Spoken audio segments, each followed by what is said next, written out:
بسم اللہ الرحمن الرحیم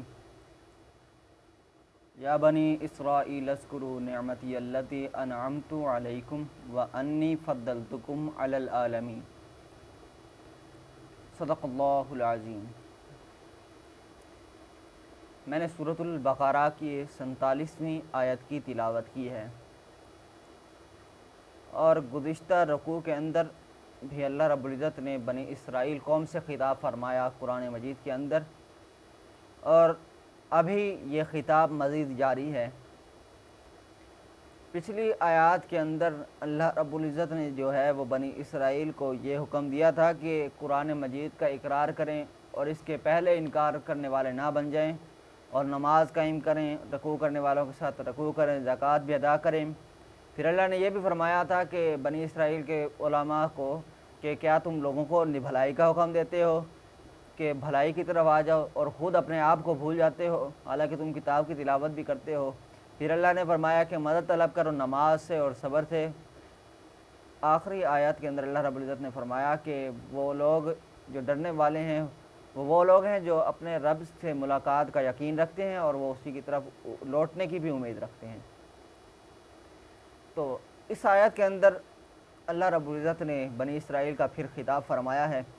وہ کس انداز میں فرمایا؟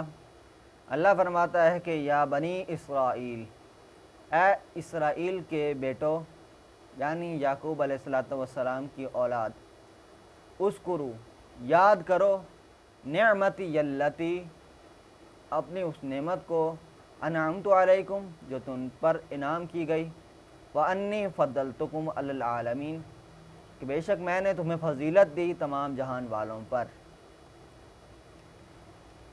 تو یہ بات اللہ رب العزت نے بنی اسرائیل سے کیوں فرمائی؟ کیونکہ اللہ رب العزت نے آگے بنی اسرائیل کو مزید جو ہے وہ اپنی جو ان کے اوپر انعامات کیے اللہ رب العزت نے وہ بھی یاد کروانے ہیں، اور اس کے ساتھ ساتھ اللہ رب العزت نے یہ بھی حکم دینا ہے کہ اے بنی اسرائیل، تم پر جو میں نے انعامات کیے، تم پر جو نوازشیں کی گئی، تمہیں جو زمانے والوں پر فضیلت دی گئی، وہ اس وجہ سے دی گئی تاکہ تم جو ہے وہ میری عبادت کرو، میرے حکم کی تعمیل کرو۔ تو بنی اسرائیل کے اوپر جو فضیلتیں کی گئی، جو انعامات کیے گئے، وہ کیا تھا؟ تو سب سے پہلے بنی اسرائیل کو اللہ رب العزت نے جو ہے وہ انعام کیا، وہ فرعون سے آزادی دلائی۔ اس کے بعد اللہ رب العزت نے جو ہے وہ دریا کے اندر ان کے لیے راستے بنوا دیے، ساتھ ہی پھر بادلوں کا بھی سایہ کیا ان کے اوپر من و سلوہ بھی نازل کیا، اور بھی کئی طرح کے انعامات کیے، نعمتیں کیں، اور بنی اسرائیل کے لیے ایسی ایسی نعمتیں کیں کہ زمین سے ان کے لیے اناج اگا دیا۔ اور سب سے بڑی جو نعمت تھی وہ یہ تھی کہ اللہ رب العزت نے ان کو فرعون سے جو ہے وہ نجات دی۔ تو وہیں یہ اللہ رب العزت نے یہاں پر اپنے احسانات کا ذکر فرمایا بنی اسرائیل کے اوپر۔ اس رکوع کے اندر بھی ان احسانات کا ذکر ہے، آگے رکوعوں کے اندر بھی آ رہا ہے کہ کس کس طریقے سے اللہ رب العزت نے ان کے اوپر احسانات فرمائے۔ اور جب بچھڑے کی پوجا کی بنی اسرائیل کے لوگوں نے، تو اللہ رب العزت نے وہاں پر بھی ایک احسان یہ فرمایا کہ ان کی جو ہے وہ توبہ قبول کی، ان کو بخش دیا اس وقت۔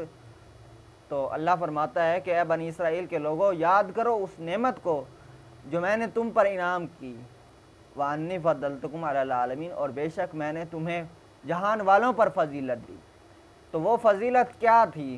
سب سے پہلی بات کہ وہ جو فضیلت تھی وہ حضرت یعقوب علیہ السلام کی اولاد ہونے کی وجہ سے تھی، کیونکہ یعقوب علیہ السلام کے 12 بیٹے تھے، انہی 12 بیٹوں سے آگے حضرت یعقوب علیہ السلام کی نسل چلی، اور انہی میں سے پیغمبر بھی آئے، اور انہی میں سے جو ہے وہ دوسرے قسم کے لوگ بھی پیدا ہوئے جنہوں نے انبیاء کرام کو قتل بھی کیا، انبیاء کرام کے ساتھ بدسلوکی بھی کی، لیکن اللہ رب العزت نے جو ہے وہ ان کے اوپر انعامات کیے، ان کو بخش دیا اس کے باوجود۔ تو اللہ نے فرمایا کہ بے شک میں نے تمہیں فضیلت دی۔ وہ کیوں فضیلت دی؟ یعقوب علیہ السلام کی اولاد ہونے کی وجہ سے فضیلت دی۔ اور وہ فضیلت کب تک تھی؟ تو اس کے متعلق کہا گیا کہ وہ فضیلت اس وقت تک تھی جب تک کہ نبی کریم علیہ السلام کی بعثت نہ ہوئی تھی۔ تو جب نبی کریم علیہ السلام کی بعثت ہوئی تو وہ جو فضیلت تھی وہ بنی اسرائیل سے چھین لی گئی۔ وہ کیوں چھینی گئی؟ کیونکہ انہوں نے نبی کریم علیہ السلام کا کلمہ نہیں پڑھا، اور دائرہ اسلام کی طرف آنے کے بجائے اس سے خارج ہونا شروع ہو گئے، اس سے نکلنا شروع ہو گئے، اس سے دور ہٹنا شروع ہو گئے محض حسد کی بنا پر۔ تو جب ایسا معاملہ پیش آیا تو اللہ رب العزت نے ان سے ساری کی ساری جو فضیلت تھی وہ چھین لی۔ وہ کیوں چھینی؟ کیونکہ پھر آگے ان لوگوں کو فضیلت دی گئی جو مسلمان تھے، اور کیونکہ مسلمانوں کے متعلق اللہ رب العزت نے قرآن مجید میں فرمایا کہ کنتم خیر امت، تم بہترین امت ہو، اخرجت للناس، لوگوں میں سے نکالی گئی ہو، تأمرون بالمعروف، تم بھلائی کا حکم دیتے ہو۔ تو یہ جو فضیلت تھی اب مسلمانوں کے اوپر آ گئی کہ مسلمانوں کو اللہ رب العزت نے جہان والوں پر فضیلت دی۔ کیوں فضیلت دی؟ کیونکہ مسلمانوں نے جو ہے وہ اللہ کی بھی اطاعت کی، اللہ کے رسول کی بھی اطاعت کی، اور اللہ رب العزت نے یہ فضیلت ان کو بطور انعام عطا فرما دی۔ اللہ تبارک و تعالیٰ سے دعا ہے کہ اللہ تعالیٰ ہم سب کو قرآن مجید صحیح طرح سمجھنے اور اس پر عمل کرنے کی توفیق عطا فرمائے، آمین۔